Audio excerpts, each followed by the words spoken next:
Vamos agora para outra parte aqui da nossa videoaula de internet, ok? Então é o seguinte, galera, no nosso último vídeo falamos aí sobre pesquisas, né, em si de busca, né, como plataformas Google, Bing e até mesmo o Yahoo, né, que utiliza o KD, legal? E agora nós vamos falar aqui sobre alguns tópicos de redes, tá? Então o primeiro tópico vai ser isso aqui, que é o de VPN, ok? Então é o seguinte, galera, quando fala em VPN, tá? VPN seria um tipo de cabo, né? Geralmente tratado como cabo ou túnel. Só que esse cabo ou túnel VPN não existe fisicamente, né? É apenas algo virtual. Então vamos imaginar assim, ó. Eu quero da minha máquina, né, conversar com você usando o seu computador, só que assim, da minha máquina até a sua máquina, fisicamente é uma distância muito grande, né? Então assim, eu quero conversar com você de forma segura. Só que assim, eu quero conversar de forma segura, só que o ideal seria eu esticar um cabo daqui da minha máquina até a sua máquina, né? Então esticar esse cabo para que tenhamos uma segurança, né, maior, para que evite algum usuário tentando interceptar essa nossa informação. Só que é inviável, né, enviar um cabo da minha máquina até a sua máquina fisicamente, né? Então, mas nós podemos passar esse cabo, só que esse cabo de forma virtual, tá? Então, esse cabo virtual ou esse túnel virtual é classificado como VPN. A mesma coisa, um banco, ele tem a sede dele, né? Tem o servidor central, mas esse banco, ele quer abrir algumas agências bancárias, distribuir pelo mundo aí alguns caixas eletrônicos. Então, o ideal seria ele enviar para cada agência bancária e para cada caixa eletrônico um cabo. Só que é inviável ele enviar esse cabo físico, né? Aí ele vai enviar o quê? Um cabo virtual, que seria então essa VPN.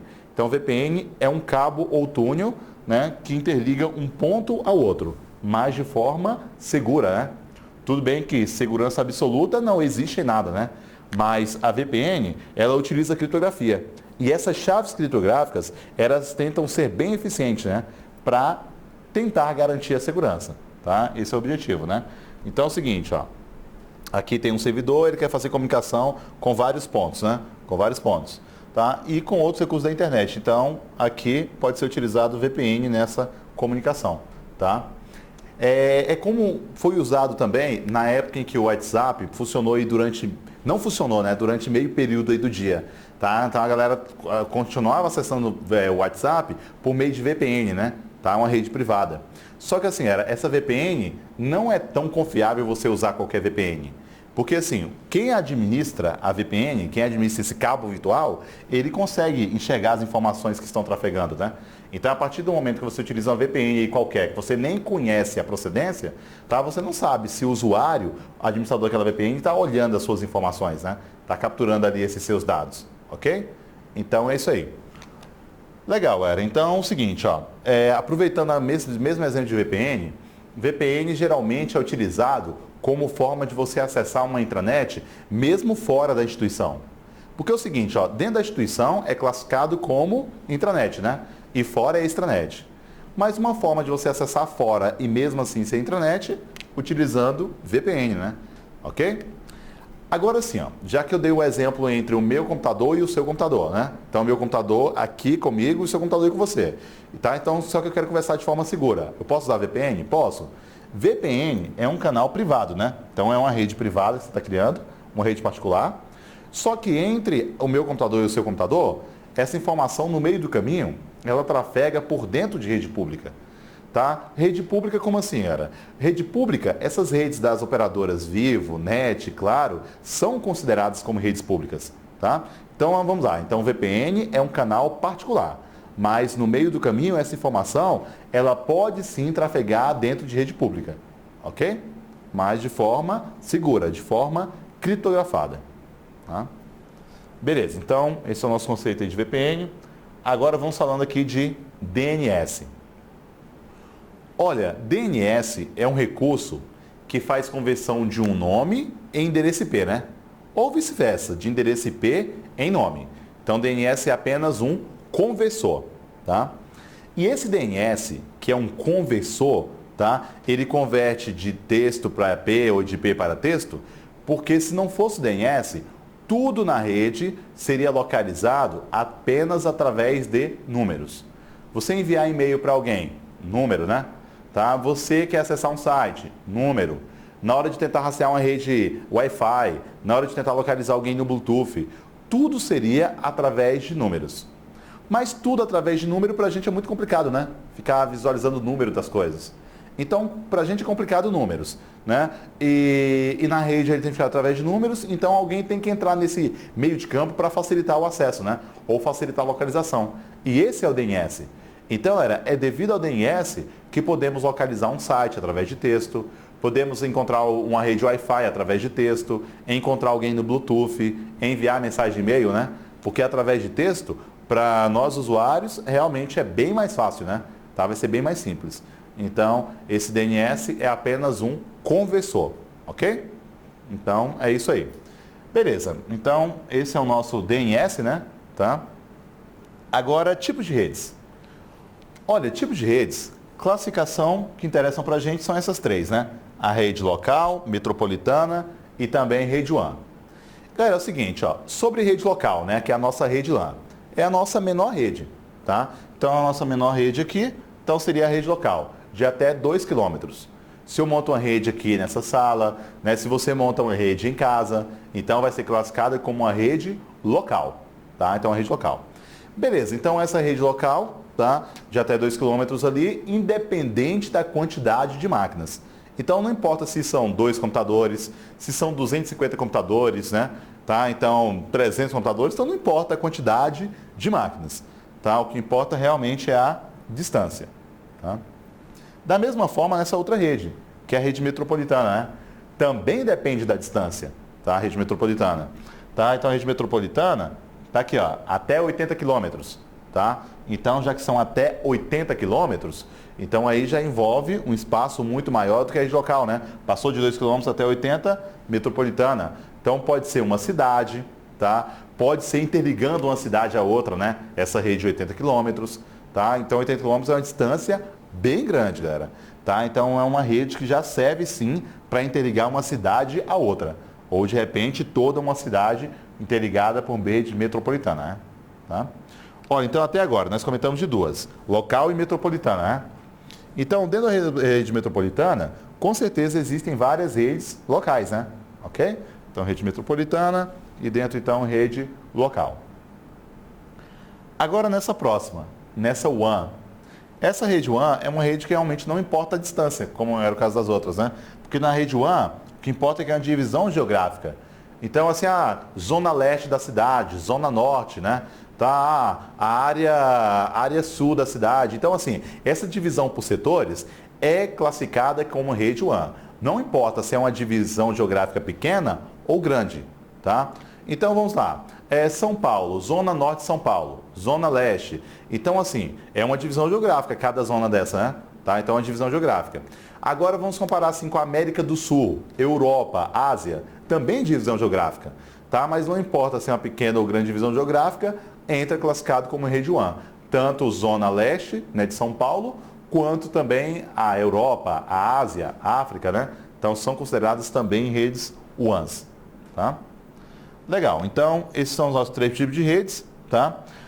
Agora, uma outra observação, era, não é porque uma rede é pequena que a conexão é mais lenta, não. Ah, na rede local, como é uma rede pequena, então com certeza é muito mais demorado transferir arquivos de um computador para o outro do que acessar a internet, que é a rede mundial de páginas. Não, não é assim, galera. Numa rede local, mesmo ela sendo pequena, a velocidade pode ser muito maior do que grandes redes, né?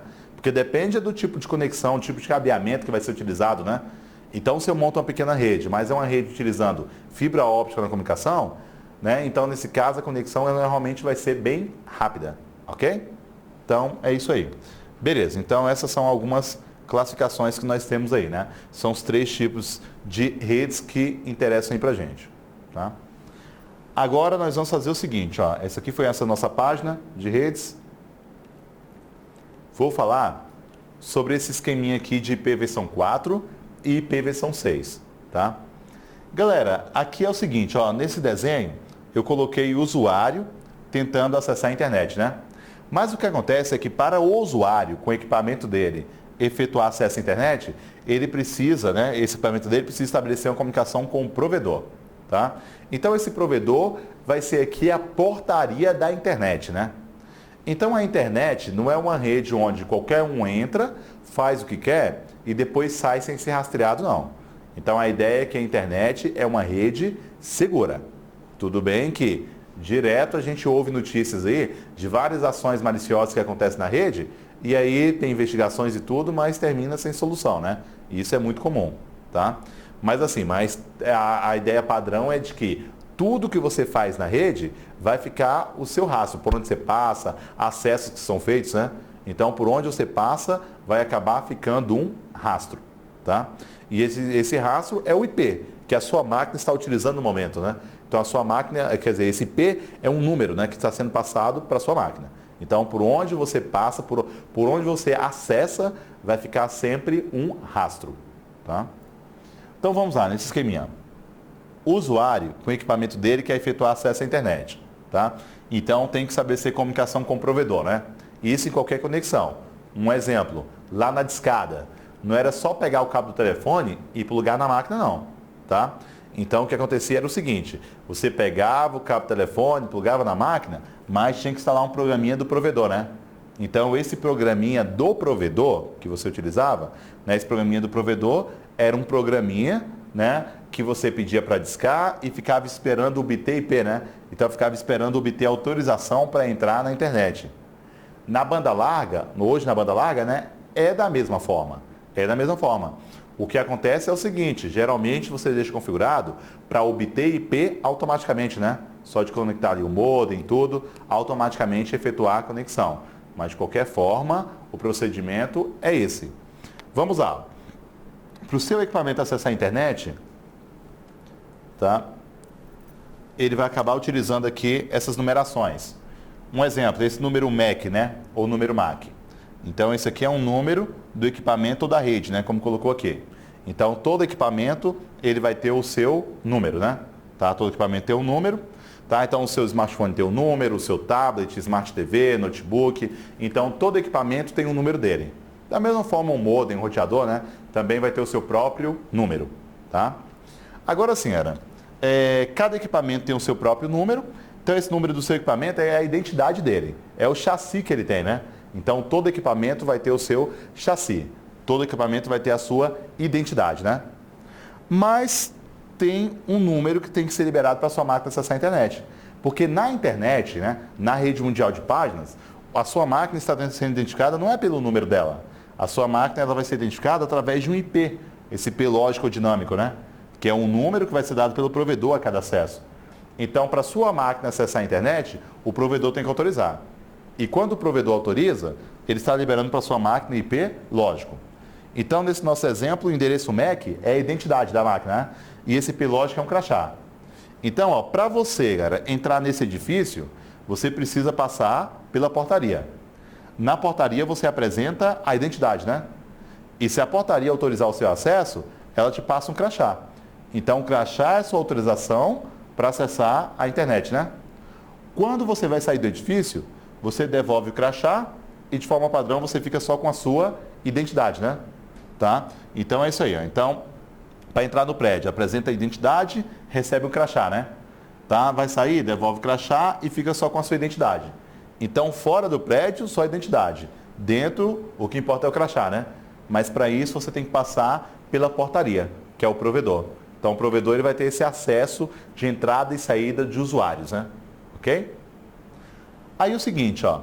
Então, já que esse provedor é a portaria da internet, tá? É ele que vai fazer a liberação de IP lógico, né? E esse IP lógico, que é um número que é liberado para a sua máquina efetuar a conexão, esse IP lógico ele não pode ser repetido. Essa que é a ideia padrão, que cada máquina com seu próprio IP. Porque se eu monto uma rede e quero saber o que cada um está fazendo, seja legal ou ilegal, eu vou monitorar esse usuário por meio do IP, né? Tá? Então, por meio desse número. Aí vamos lá. Então, através desse IP, a máquina do usuário vai ser identificada, né? E esse número não pode ser repetido. Cada ano que passa, mais usuários e mais equipamentos conseguem, né, efetuar a conexão de acesso à internet. Então, cada ano que passa, precisa de mais números, né?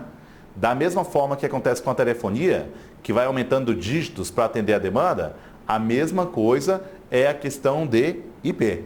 Então, esse IP é uma numeração. E essa numeração, ela também tem que ir melhorando, né? Então também tem que ir desenvolvendo novos tipos de numerações para ir atendendo a demanda, tá? Até porque senão vai chegar uma hora do dia que, poxa, eu quero acessar a internet, mas o provedor falou que já esgotaram IPs. Tá assim, os IPs foram esgotados, agora eu vou ter que esperar alguém desconectar para eu conseguir conectar. Não, mas não pode ser assim, né? Tá? Então a ideia é que se está acabando o número IP, tem que desenvolver mais números para atender a demanda. É aí, então, que entra essas versões de IP versão 4 e IP versão 6, né? Então, durante muito tempo na rede, durante muito tempo mesmo, foi utilizado o IP versão 4, tá? Mas o IP versão 4 são apenas 4 campos e cada campo contém apenas um número que fica entre 0 e 255, né? Tá? Então, aqui é um exemplo de IP versão 4. São 4 campos e cada campo com apenas um número que fica entre 0 e 255, tá? Então, aqui é um exemplo de IP versão 4. Só que assim, durante muito tempo era só o IP versão 4 que era usado, mas aí tivemos necessidade de mais IPs, né? Porque senão chegar uma hora que não ia ter mais números. Então foi desenvolvido o IP versão 6. Tá? Então IP versão 6, quantidade de campos, são 8. São 8 campos e cada campo contém letras e números. Letras, tudo bem que serão apenas de A até F, né? E números todos, 0 a 9. Tá? Então letras de A a F, números 0 a 9... Porque esse versão 6 seria um tipo de classificação hexadecimal, né? Onde vai pegar letras e números, só que letras com a limitação de ser de A até F. Aí assim, aqui embaixo nós temos um exemplo de um IP versão 6. Então nesse exemplo de IP versão 6 ele mostra que não precisa ser letra, letra, número, número. Não precisa. Pode ser tudo letras, tudo números, né? Tá? Então vai de acordo com esses acessos. Então temos o IP versão 4 aqui em cima e IP versão 6 logo abaixo. Tá? Então, o IP versão 6 é um tipo de numeração que é muito utilizado, tá? Muito utilizado mesmo, tá? Então, muito utilizado, mas não significa que o 4 não é mais usado. Não, começou o 6, então o 4 já era. Não, o 4 ainda é bem utilizado, né? Então, em várias situações, em vários exemplos, entra aí ainda o IP versão 4. Vou tentar mostrar aqui um exemplo, né, no computador. Eu ia tentar aqui acessar o prompt comando, mas acho que o prompt vai estar desativado aqui nesse momento. Depois eu vou tentar mostrar o prompt, né? Tá, no prompt eu visualizo quais são os IPs que são configurados na máquina e tudo, né? Tá? Então é uma maneira de conhecer melhor essa ideia do IP versão 4 e IP versão 6, ok? Então beleza, então temos isso aqui. Agora tem um texto logo abaixo, nessa mesma página.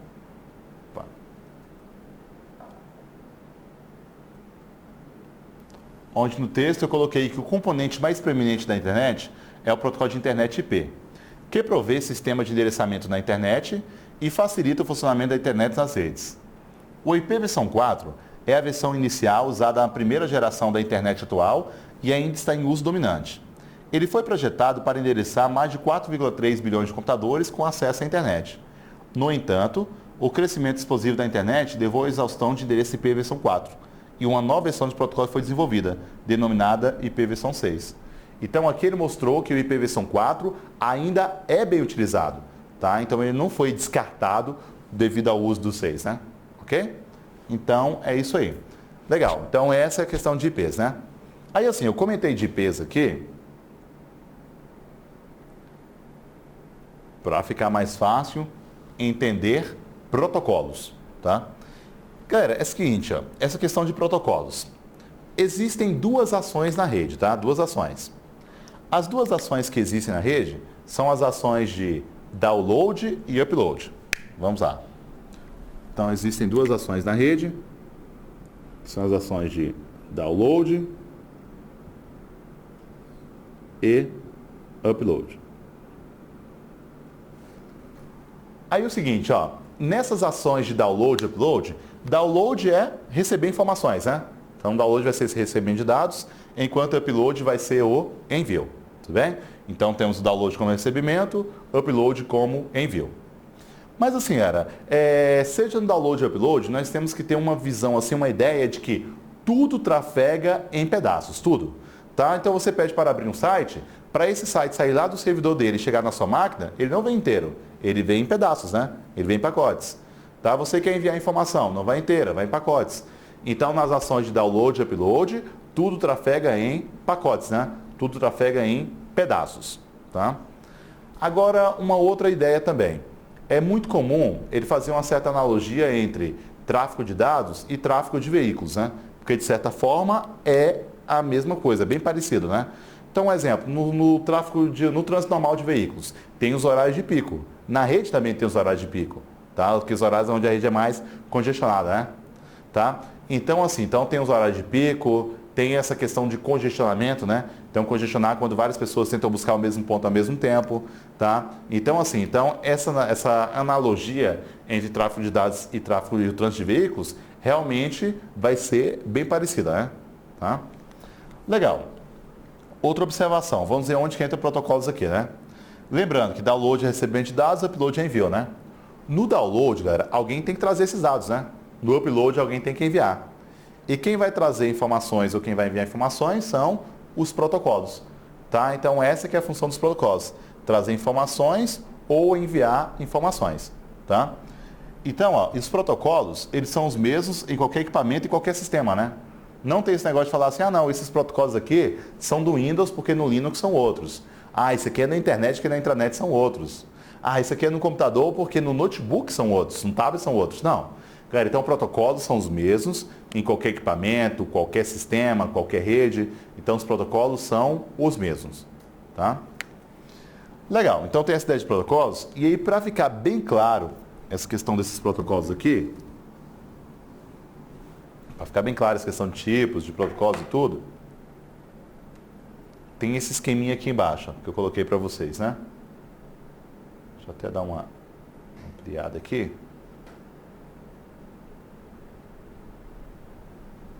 Beleza, então temos aqui esse esqueminha. TCP, IP, HTTP, FTP, Telnet, né? Então temos esse esqueminha aqui.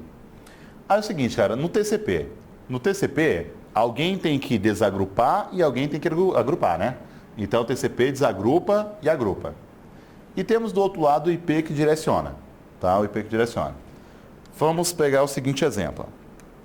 Vamos colocar que você quer acessar um determinado site. Então é um site globo.com. Então tem um site lá do Globo e aqui tem o seu computador, né? Beleza, então no seu computador você digitou lá globo.com e pressionou Enter.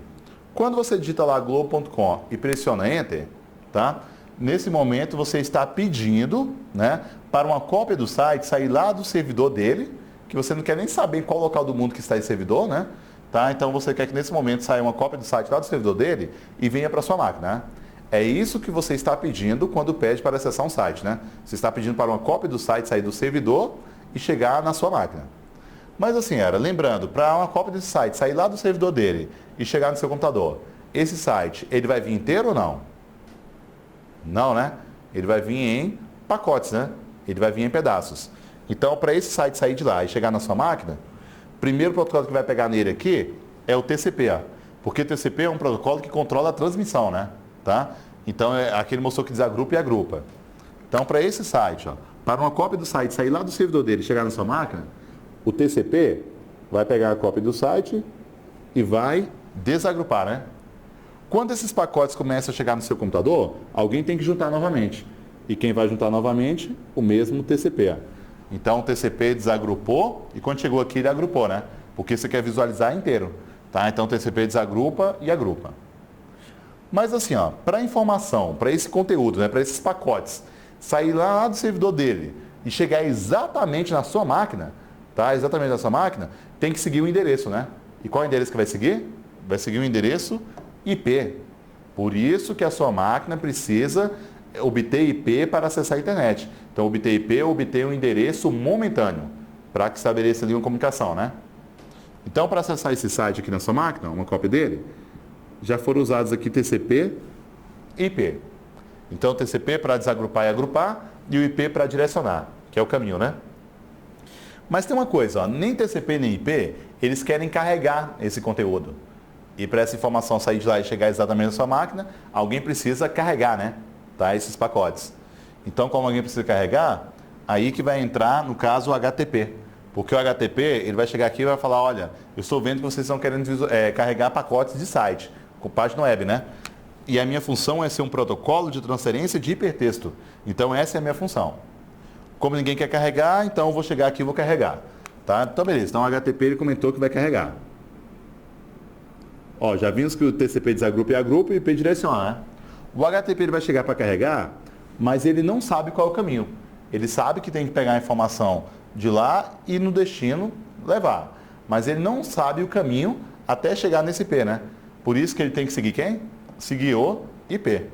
Então, para visualizar um site, não é usado apenas um protocolo. Acaba sendo utilizado um conjunto de protocolos. E aqui nós pegamos exemplos, quer dizer, o uso, né, de TCP, IP e também HTTP. Tá? Legal, então o site já está aberto usando aí esses 3 protocolos, né? Mas agora, você precisa, né, nesse mesmo site, fazer um download de um arquivo. Então você quer baixar um arquivo que está no site. Para baixar esse arquivo, galera, ele vai vir inteiro ou não? Não, né? Então esse arquivo, como vários outros, irão trafegar, né, em pacotes, né? Em pacotes. Então termina que para baixar um arquivo do site do Globo para cá, também serão usados TCP/IP. E alguém precisa agora carregar as informações, né? Não é mais HTTP, que a HTTP vai lá, olha, minha função é carregar a página web. Agora, como eu estou vendo que é transferir arquivos, já não quero mais. Essa não é mais minha função. Então, como o HTTP não vai mais carregar esses arquivos que você vai baixar ou enviar, é aí que entra o FTP. Então, o FTP é um protocolo que vai ajudar aqui o TCP/IP, mas quando for transferência de dados, né? Transferência de conteúdos. Tá? Então, beleza? Ó, então já pegamos aqui o exemplo de usar TCP/IP com HTTP, que é para abrir o site, e TCP/IP, né, FTP, que é para fazer transferência de arquivos. Tanto vai ser download ou upload. Tá? Então, lembrando que é errado na hora da prova é quando ele fala que o FTP faz apenas download ou apenas upload, né? Porque, na verdade, ele vai conseguir realizar as duas ações. Tá? Aí, assim, ó, então já foram usados ali alguns. Agora, nesse último aqui, nesse Telnet, né? Então, o Telnet é um protocolo que vai ser usado no acesso remoto. E lembrando que quando fala em acesso remoto é o acesso de computadores à distância. Então, no acesso remoto, quer dizer, nesse acesso de computadores à distância, né, é utilizado o protocolo? É. Também serão usados TCP/IP, né? Mas a diferença é que agora quem está, né, quem está ali carregando esses pacotes é esse Telnet. Ou esse Telnet ou um que foi deixado aí acima, também, que é o SSH. Tá? Então, o Telnet e o SSH são protocolos que são utilizados aí no acesso remoto. Claro que em conjunto com o TCP/IP. Beleza? Então, é isso aí. Ó. Então, nesse momento, nós falamos dessa configuração desses protocolos iniciais. Tem mais alguns protocolos que nós vamos citar ainda, mas por enquanto vamos ficar nesses protocolos. Ok? Então, é isso aí. Galera. Então, encerrando aqui essa parte, né, da nossa videoaula de internet e bons estudos.